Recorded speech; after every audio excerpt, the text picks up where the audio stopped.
करके अपने शो को लेके चलूं। जी बोलिए, क्या कहेंगे? जी जी देखें, पाकिस्तान में जो इस वक्त जो भी हालात है, मीडियोकर फैमिलीज और पुअर फैमिलीज, उनके वाकई बुरे हाल हैं। वाकई आप ये सोचें कि आप इस वक्त छोड़ दें कि आप किस पार्टी से ताल्लुक रखते हैं, जी मुस्लिम जी नून जी, लीग को भी खोल दें, पीटीआई को भी छोड़ दें, मैं मैंने पीपल्स वहीं से पार्टी स्टार्ट को भी किया। छोड़ दें, बस एक अवाम के लिए गुफ्तगू करें जरा। और अमीर जी अवाम की नहीं चाहिए मुझे बातें, इसलिए कि मुझे भी पता है एक बहुत सारा तबका जो है बहुत अमीर है, और एक बहुत बड़ा तबका है जो बहुत ज्यादा ही मैंने गरीब बात है। ही मीडियोकर और पुअर जी फैमिली से स्टार्ट की है जी कि जी। वो वाकई इस वक्त बुरे हाल में हैं। उनको अपना बिजली के बिल और यूटिलिटीज और खर्चे पूरे करने के लिए बहुत मेहनत करना पड़ रही है। और आप वहाँ पे भी आप ये अंदाजा कर लें, एक घर में अगर 4 अफराद काम करते हैं तो तभी घर का गुजारा होता है। वो जिस तरह हमारा जमाना था कि एक वाले साहब काम करते थे और 6-7 खाने वाले होते थे, और वो अब पाकिस्तान में भी वो सिस्टम नहीं रह गया। अब वो सबको मेहनत करना पड़ती है, लेकिन महंगाई, बिजली के बिल और ये वाकई ये चीजें हैं, ये बिल्कुल है।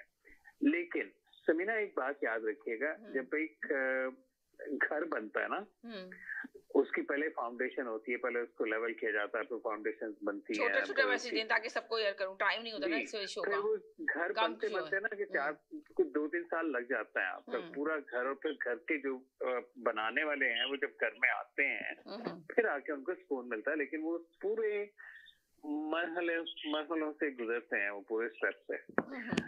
पाकिस्तान में अगर ये इंडिकेटर्स, जो इकोनॉमिक इंडिकेटर्स हैं, वो अगर आपके प्लस में आ रहे हैं तो दैट मीन्स कि आपकी फाउंडेशन में कुछ रखा जा रहा है जो आइंदा नस्लों के लिए, मैं कहता हूँ चलें इस नस्ल के लिए, अगली नस्ल के लिए, अगले 10 साल के लिए या 15 साल के लिए आपको कोई रिलीफ मिलेगा। वो लोग जो 10-15 साल में जवान होकर जॉब लेंगे, स्कूलों से पढ़ के फारिग होंगे, उनके लिए कोई रिलीफ मिलेगा। लेकिन अगर आप ये कह लें कि आपके पास मैजिक वैंड है और उससे सब कुछ ठीक हो जाएगा, ना इमरान खान ठीक कर सकता है, ना कोई और पार्टी ठीक कर सकती है। तो मैं ये एक्सेप्ट करता हूँ कि ठीक है आपके हालात ठीक नहीं है, बट आपको ये रियलाइज करना चाहिए कि गवर्नमेंट की डायरेक्शन ठीक है।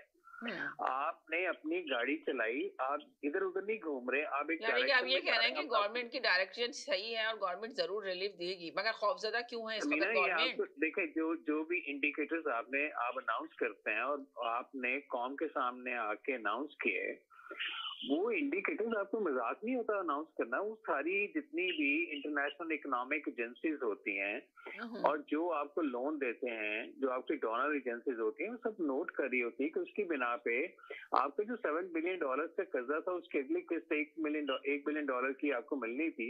वो IMF ने पूरा उसको सेट कर रही है, वो उसकी बेस में डिसीजन करेगी कि आपकी डायरेक्शन कुछ देखें।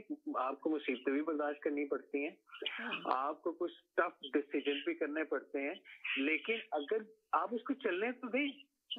अगर चलने ना दिया गया, जिस तरह ये, मैं फिर पीटीआई पे आता हूँ कि जिस तरह ये कर रहे हैं कि जी हम रमजान के बाद फिर एजुकेशन करेंगे, तो लाजिम बात है। देखिए, एक पार्टी आप ये ना कहें कि वो क्यों कर रहे हैं, वो करेंगे इसलिए कि उनको इजाजत नहीं दी जा रही, उन्होंने अपनी तहरीक को तो जिंदा रखना है ना। अब तहरीक करेंगे तमाम अपोजिशन पार्टियां एक साथ मिलके, देखे ना कोई सिस्टम नहीं चल रहा, आप जबरदस्ती के लिए चलाते रहे इस चीज को, कहते रहे कि जी सही चल रहा है, सही चल रहा है, सही चल रहा है, पर जब आप देखें सर्वे करके देखें तो आपको पता चलेगा कि